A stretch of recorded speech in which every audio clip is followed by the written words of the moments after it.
Good morning বন্ধুরা, তোমরা সব কেমন আছো? আমার চ্যানেল ঘরে ও বাইরে রত্ন আমি পিউ চলে এসেছি। সকাল সকাল দেখুন বসে পড়েছি মায়ের হেসেলে থাকা মানে তো বসে বসে খাওয়া। তো মা সকালবেলা গরম জল দিল, চা দিয়েছে। বাসে উঠে আমি কিন্তু খেতে শুরু করে দিয়েছি। ঘুম থেকে উঠে মানে মা তো এই যে কাজ করছে, মায়ের কাছে টুকটাক কাজ করছি। সকালবেলাটা একদমই উঠছি না, একটু বেলা করে উঠছি। এদিকে আমার বেটুরাম সকালবেলা থেকে উঠে গাছ নিয়ে পড়েছে, যখন যা পারছে। ওইদিকে তো কলাই গাছ লাগিয়েছে, আরও বলছে আমি এই গাছ লাগাবো ওই গাছ লাগাবো, শুধু ওই করছে সারাক্ষণ। তো দেখুন ওর গাছগুলো কিন্তু খুব সুন্দর হয়েছে, আর আমি এই গাঁদা গাছগুলো লাগিয়েছিলাম, বেশ ভালো হয়েছে। এইকে মা বললো আমি বাইরের কাজ করছি, তুই ভেতরে ঘরটরগুলো বিছানাগুলো সমস্ত কিছু বাগিয়ে নে, দিয়ে তো পাপা এলে একসাথে মুড়ি খুবই খাবি। তো ওই জন্য আমি বিছানা বাগাচ্ছি। ওদিকে পিটুরামকে পড়তে বসাতে হবে, ওকে বলছি। মামা বাড়ি এসছে বলে কথা, পড়াশোনা তো মানে বুঝতেই চাইছে না। মামা বাড়ির আবদার যা হয়, কিন্তু আমি তো ছাড়ার পাত্রী না, একবার হলেও বুঝতে হবে, যেভাবে কাজগুলো তো করাতে হবে। তো ওর সাথে আমার লড়াই চলছে এখন সকালবেলা। ও বলছে বসবে না, আমিও বলেছি ঠিক আছে আমি তোকে কিছু বলবো না। তো যাই হোক, অবশেষে ও দেখেছে মা তো রেগে গেছে প্রচণ্ড পরিমাণে। মা রেগে গেলে মুশকিল, মা রেগে গেলে ও প্রচণ্ড পরিমাণে ভয় পায়। তো সেই জন্য ও কিন্তু অলরেডি বসে পড়েছে পড়তে লিখতে, তো বসে পড়েছে। তো আমি বলেই দিয়েছি তুমি যেদিনও পড়তে বসবে তো আমি একদম বিকেলের ট্রেনে ঘর চলে যাবো। তো জানে মা রেগে যা বলে তাই করে। তো সেই হিসেবে ও বলছে মা আমার হচ্ছে না। আমি তাও বললাম যে ঠিক আছে আমি তোমাকে করিয়ে দিচ্ছি, তুমি করে নাও। তো যাই হোক, পড়তে একটুখানি এই যে মা আমার সব খাবার এনে দিয়েছে কালকে রাত্রে, সেই একটুখানি বসে বসে তাও ঠিক আছে খাক, কোনো অসুবিধা নেই, কিন্তু সাথে পড়াশোনাগুলো একটু করে নিই। মামা বাড়ির আবদার বুঝতে পারা যাচ্ছে, কিন্তু তাহলেও সকালবেলাটা তো সবাই নিজের কাজ করে, ও নিজের কাজ করুক, আমি আমার নিজের কাজ করি। তো আমি এখন বিছানা সমস্ত কিছু বাগিয়ে নিয়েছি দুটো ঘরে, দিয়ে আমি কিন্তু ঝাঁটপাট দেওয়া শুরু করে দিয়েছি। তো দুদিকে কাজটা করলে অনেকটা এগিয়ে যায়। আর মা তো ভোর থেকে উঠে বাইরের কাজগুলো সমস্ত কিছু সারছে, আর আমি ঘরের মধ্যে বিছানা বাগিয়ে ঝাঁটপাট পরিষ্কার করে দিচ্ছি। আর ঠান্ডাটা তো প্রচুর পরিমাণে পড়েছে, সকালবেলাটা একদমই ওঠা যাচ্ছে না। মানে কী বলবো, মানে বিছানা থেকে লেপ ছাড়তে প্রচণ্ড পরিমাণে কষ্ট হচ্ছে। শীতের সময় জমিয়ে মুড়ি খাবো না এটা হয়? ধনেপাতা, কাঁচা লঙ্কা, শসা, পেঁয়াজ, লবণ, তেল, সাথে কি বলুন তো, শীতের দিনে এরকমভাবে মুড়ি খেতে তো আমরা বেশ ভালো লাগে। সাথে গরম গরম বাবা এনেছে চপ। এখানে চপ তো আমি খুব ভালোবাসি খেতে, যেহেতু সকালের দিকে ওখানে চপ পাওয়া যায় না, আর চপের এই রকম চপের স্বাদ মানে আমার হাওড়া ডিস্ট্রিক্টের ওইদিকে পাওয়া যায় না। এই চপ একটা আলাদা রকম খেতে লাগে, মানে কি বলবো, যদি দুটো তিনটেও খাওয়া যায় মনে হয় যেন খেয়েই যাই এরকম আর কি। তো তার সাথে আমি আবার ধনেপাতা, কাঁচা লঙ্কা, শসা দিয়ে চপটা আমি কিন্তু সুন্দর করে মাখবো, তো মেখে জমিয়ে মুড়ি খাওয়া। তো সেই হিসেবে তো এখন জমিয়ে মুড়ি খাওয়া হবে। তো আপনাদের দেখে মনে হচ্ছে যে হ্যাঁ আমি মানে এরকমভাবে পরিপাটি করে মেখে সুন্দর করে খাবো একসাথে, বা আমি তো ওখানে থাকি, আমার এরকমভাবে এত পরিপাটি করে মুড়ি খাওয়া হয়ই না। ওই যাই হোক করে মুখে দুটো গুঁজে দেওয়া হয়।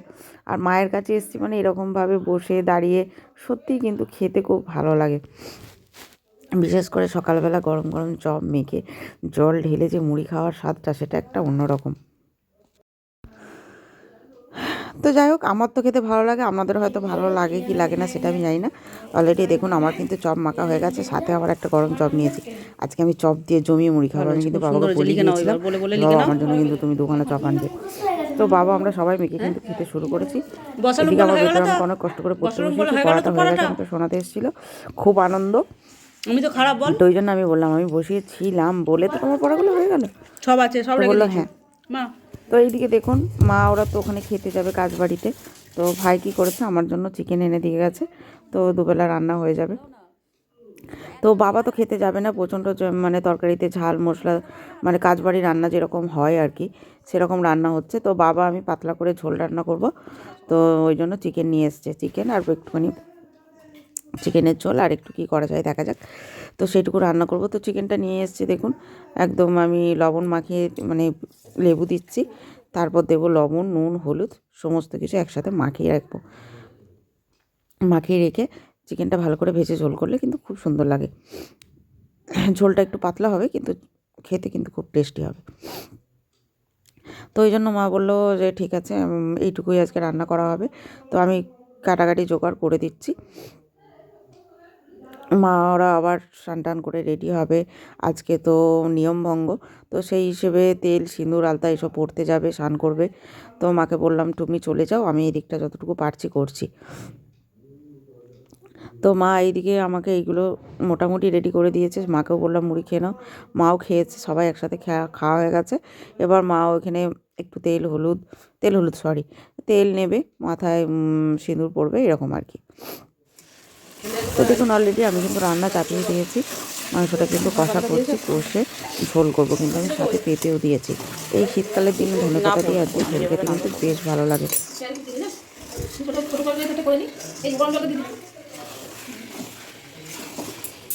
এদিকে আমি জল গরম করতে দিয়ে দিয়েছি, জলটা কিন্তু আমি ঝোলের মধ্যে ঢেলে দেবো। গরম জল কষার মধ্যে গরম জল দিয়ে ফোটালে কিন্তু ঝোলটা কিন্তু টেস্ট একটা অন্যরকম হয়। আর আপনাদেরকে বলেইছি আমি একদমই পাতলা ঝোল করছি, যেহেতু বাবা খাবে, বাবা তো একদমই তেল ঝাল মশলা খাওয়া চলে না, হার্টের রুগী। তো তবু মোটামুটি চিকেনে তো একটু তো দিতেই হয় ধরুন, তো মোটামুটি একটু দিয়েছি। দেখুন পাতলা ঝোল হবে কিন্তু একদম, ঝোলটা কোনো ফুটবে তাহলেই মোটামুটি কিন্তু খেতে কিন্তু খুব সুন্দর হবে। বসো না ওখানটা, বসে পেঁয়াজটা কুচো না, আমি বলবো থাকবে। কাজ হয়ে গেছে মোটামুটি, এবার স্নান করতে যাওয়ার পালা। করে নিলাম, প্রচণ্ড পরিমাণে হাওয়া দিচ্ছে দেখুন, হাওয়া দিচ্ছে, ঠান্ডা প্রচণ্ড হাওয়া দিচ্ছে। তো স্নান করে কাচাকুচি করে চলে এসেছি। রোদটা কিন্তু হাওয়া দিচ্ছে, হাওয়াটা না দিলে রোদটা আজকে শুয়ে ঘুমানোর মতন রোদ দিয়েছে আজকে, যাচ্ছে তাই রোদ দিয়েছে। আর এইদিকে আমার আমলকি নিয়ে রোদ পাচ্ছে, হয়ে গেছে।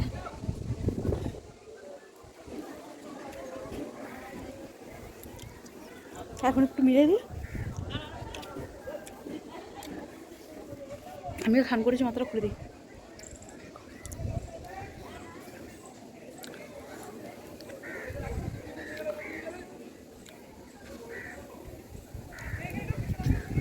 শীত করছে গানগুলো, যাই হোক এখন জামা কাপড়গুলো মিলে।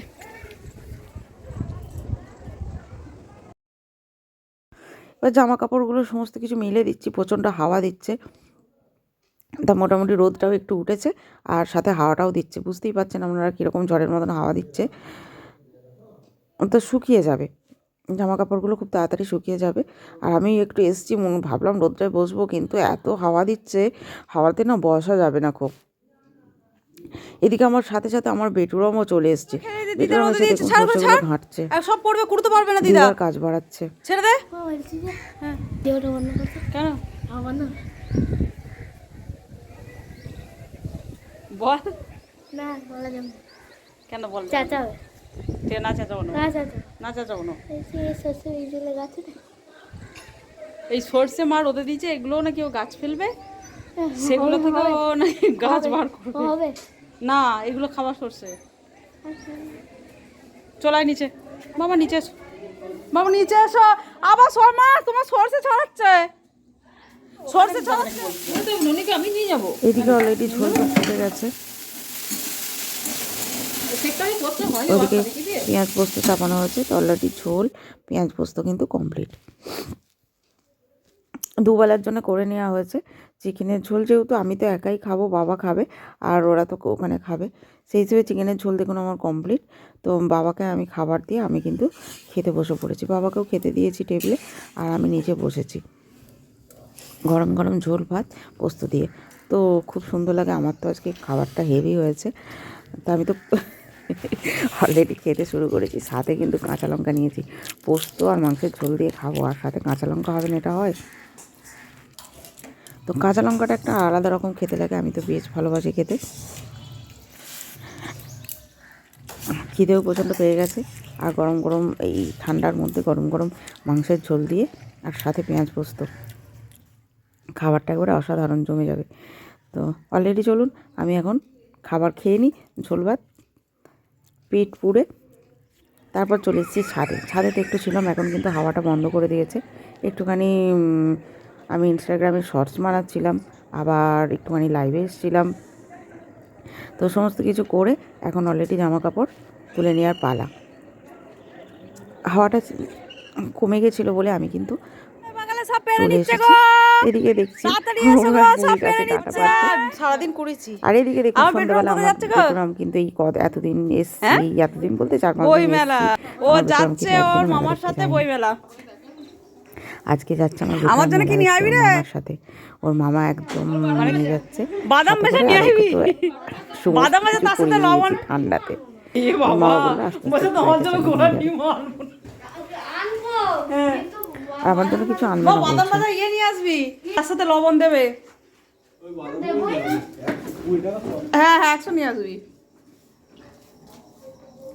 আর কিছু নিয়ে আসি না, বাদাম ভাজা নিয়ে আসবি। এবার ভাই পেছনে বসা না রে, তোর ঠান্ডাটা মামা লাগবে। কালকেও নিয়ে যাওয়ার কথা ছিল, তাহলে কিন্তু টুপিটা কালকে নামা হাওয়া বাবা, দিচ্ছিল, টুপিটা নিয়ে একটু যায়নি। নামিয়ে দিই দেখি। আজকে মোটামুটি একটুখানি ওয়েদারটা ভয়, ঠিক আছে, কপালটা ভাই, কপালটা সন্ধ্যের ঠান্ডা হয়ে সময়টা ওকে নিয়ে তাড়াতাড়ি করে ঘুরিয়ে চলে হাতগুলো নিচে, হ্যাঁ হাতগুলো নিচে রাখ। তো যাই হোক ওর মামাও কিন্তু অলরেডি দেখি। বেশিক্ষণ ওকে ঘোরায়নি, ঠান্ডার হাত প্রচণ্ড ঠান্ডা, ঘুরে নিয়ে চলে এসেছে। লাইট এটা কত সুন্দর জ্বলে কি সব একটু একটু করে জিনিস কিনে দিয়েছে, এরা দাম আছে 40 টাকা। হ্যাঁ সমস্ত কিছু কিনে নিয়ে চলে আর এসেছে। এটার দাম 30 টাকা। ওরে বাপরে, এইগুলো সব আর এত আর এত এটা দাম এটা নিয়েছে। দেখুন, এটা দেখতে সাধারণ মনে হচ্ছে, হ্যাঁ, দেখবে? হ্যাঁ। দাঁড়া একটু দূরে যাও, নাহলে মোবাইলটা ফুটে যাবে। ও তোর এইগুলো পছন্দ হয়েছে? ছেলে তো খুব খুশি, বাহ, আর মামার সাথে এত ভাই কিছু আমার কিনে জন্য এনেছে। এই কতগুলো লাইট আমার বেশি পছন্দ। হ্যাঁ দারুণ হয়েছে তো এটা। ভাই বাদাম এনেছে, বাদাম তাও আনেনি, সাথে লবণ আনেনি। কো কিরকম বলুন তো? মামা না সত্যি ওখানে নুন ছিল, ও মামা ইচ্ছা করেই নাই। দেখেছিস তোর মা? মামা ইচ্ছা করেই নাই রে মা। সারাদিন তো এইভাবেই কাটলো বেশ মজা করে আনন্দ করে। তো সকাল থেকে যা কিছু হলো সব কিছু আমি আপনাদের সাথে শেয়ার করলাম। কীরকম লাগলো অবশ্যই কমেন্টে জানাবেন, ভালো লাগলে লাইক কমেন্ট শেয়ার করবেন। তো আজকের জন্য এখানেই টাটা, গুড নাইট। আপনারা সবাই ভালো থাকুন, সুস্থ থাকুন। ভেটুরাম আমার সাথে কাড়াকাড়ি শুরু করেছে। তো আজকের জন্য এখানেই টাটা, গুড নাইট।